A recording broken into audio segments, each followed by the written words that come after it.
And now, ladies and gentlemen, from the heart of the Inland Empire, right here in sunny Southern California, it's Robert Cardoza Live, where we talk about politics, money, and you. This is the intersection of business and politics, and now here's your host, Robert Cardoza. And welcome aboard. I am Robert Cardoza. You're listening to the intersection of business and politics right here on Robert Cardoza Live, where I do an honest, unbiased analysis of the issues confronting you today that affect the decisions that you're going to make for both your personal and your business life.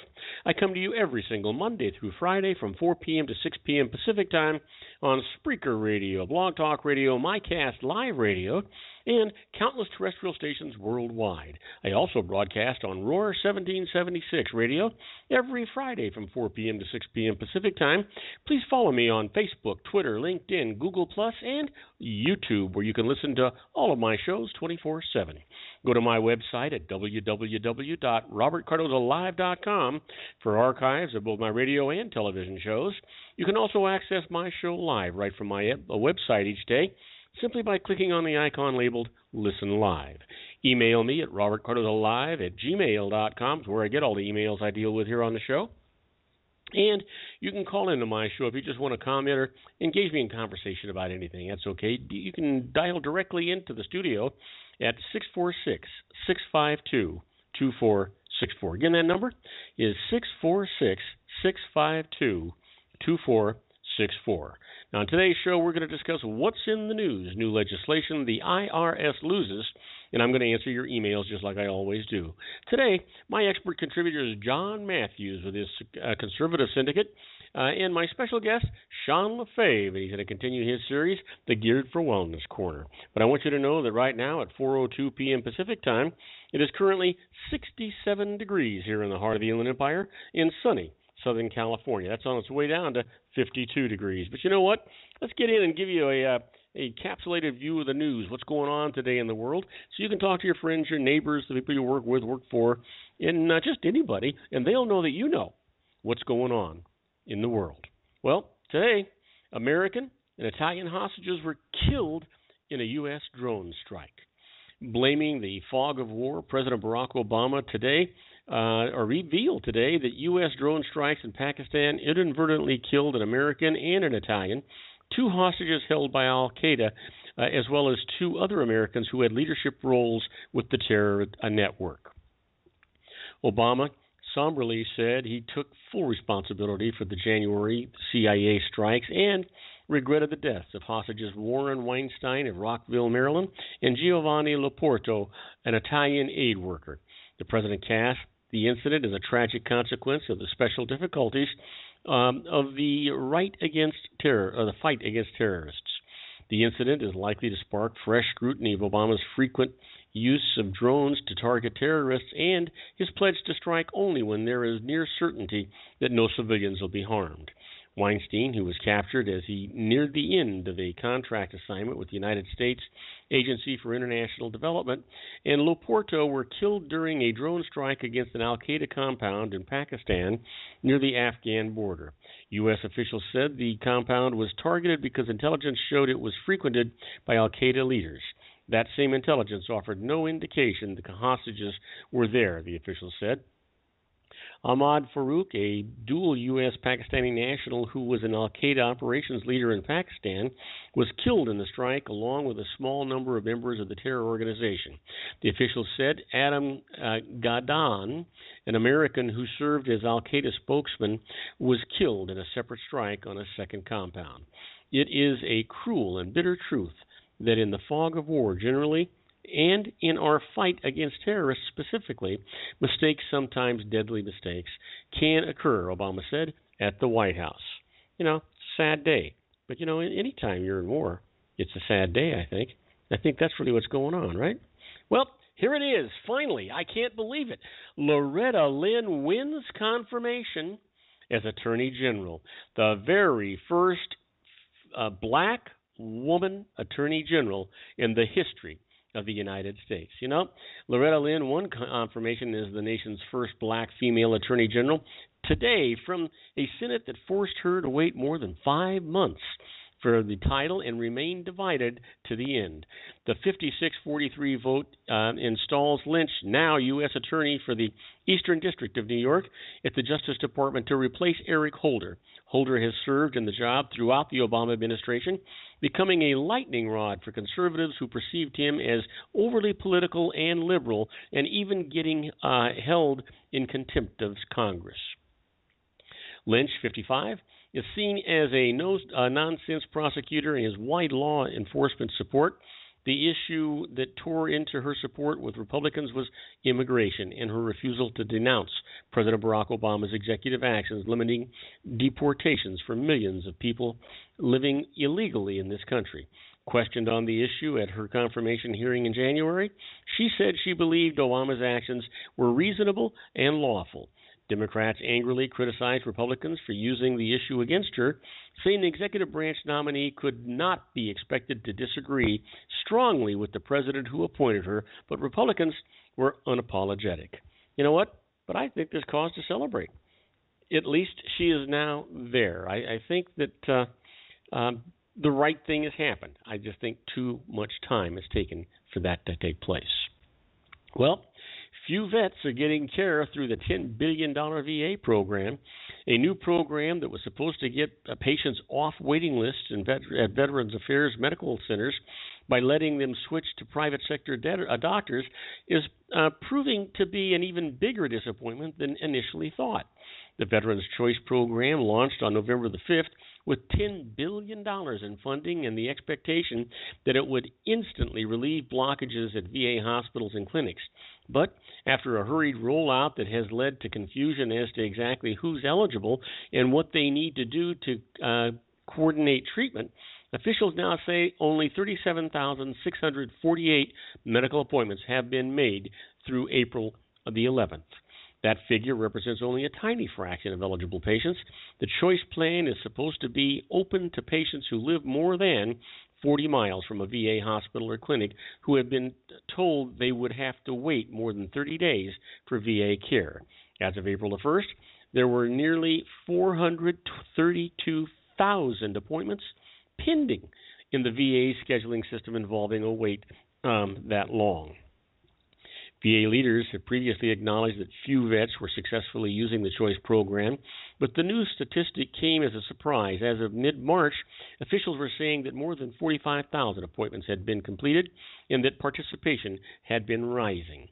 A VA spokesman said data analysts recently corrected that count to exclude duplicate appointments and incomplete transactions. The VA has already announced plans to loosen one important eligibility rule, and an analysis is underway to pinpoint why utilization has been low. Well, you know what? Being low, how about non-existent?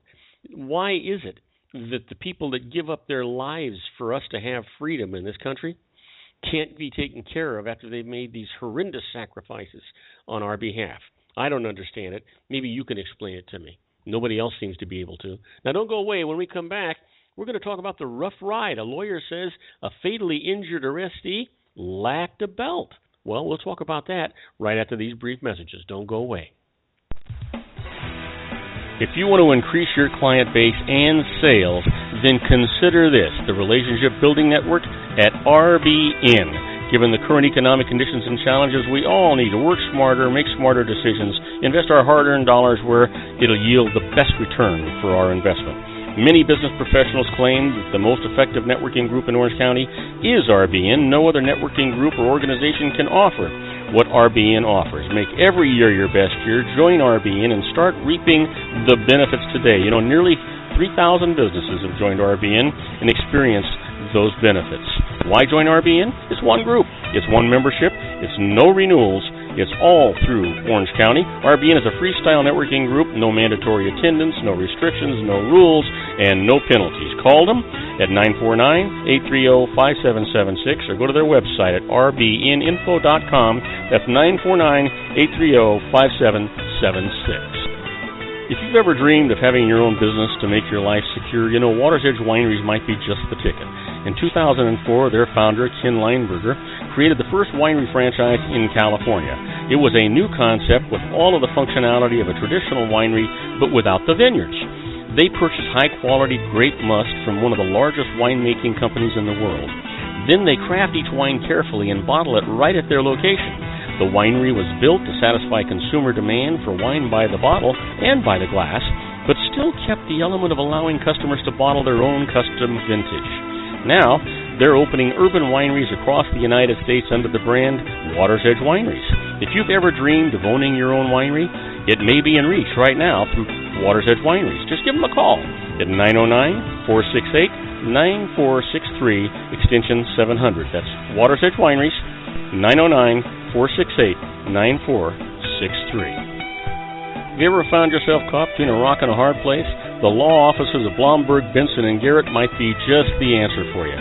The attorneys of Blomberg, Benson, and Garrett have been serving the Inland Empire since 1989. They're dedicated to the aggressive litigation of civil, criminal, and real estate matters. Over the years, they have recovered tens of millions of dollars for their clients. The firm's practice specializes in litigation of personal injury, accident, slip and fall, real estate, and criminal law cases.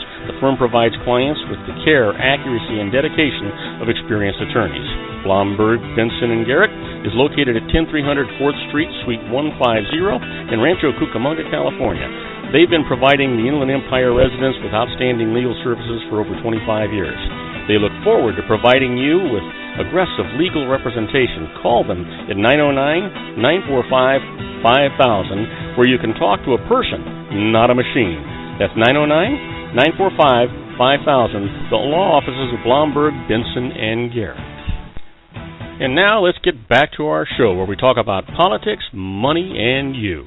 And I am Robert Cardoza. You're listening to Robert Cardoza live on the street at the intersection of business and politics. And you know, we were talking about the news. Let's get right back into it. It's a rough ride. Lawyers say fatally injured arrestee lacked a belt. Here's the case. No video captured what happened to Freddie Gray inside the police van where officers heaved him into a metal compartment after pinning him to a sidewalk. The cause of his fatal spine injury has not been revealed, but a troubling detail emerged as hundreds of protesters converged on City Hall again today. He was not only handcuffed and put in leg irons, but left without a seatbelt during his trip to the station, the police union's lawyer said. Unbelted detainees have been paralyzed and even killed by rough rides in what used to be called paddy wagons. It even has a name, nickel rides, referring to cheap amusement park thrills. Police brutality against prisoners being transported was addressed just 6 months ago in a plan released by Baltimore officials to reduce this misconduct. Department rules updated 9 days before Gray's arrest clearly state that all detainees shall be strapped in by seatbelts or other authorized restraining devices for their own safety after arrest. Gray was not belted in, said Attorney Michael Davey, who represents at least one of the officers under investigation. But he took issue with the rules. Policy is policy. Practice is something else, particularly if a prisoner is combative. Davey told the Associated Press, it is not always possible or safe for officers to enter the rear of these transport vans that are very small, and this one was very small. The Gray family's lawyer, Bill Murphy, said his spine was 80% severed while in custody. It's not clear whether he was injured by officers in the street or while being carried alone in the van's compartment.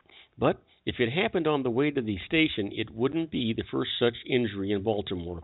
Donde Johnson said of a fractured spine in 2005 after he was arrested for urinating in public and transported without a seatbelt with his hands cuffed behind his back. We argued they gave him what we call a rough ride at high speed with hard cornering, said attorney Kerry D. Staton. He was thrown from one seat into the opposite wall, and that's how he broke his neck.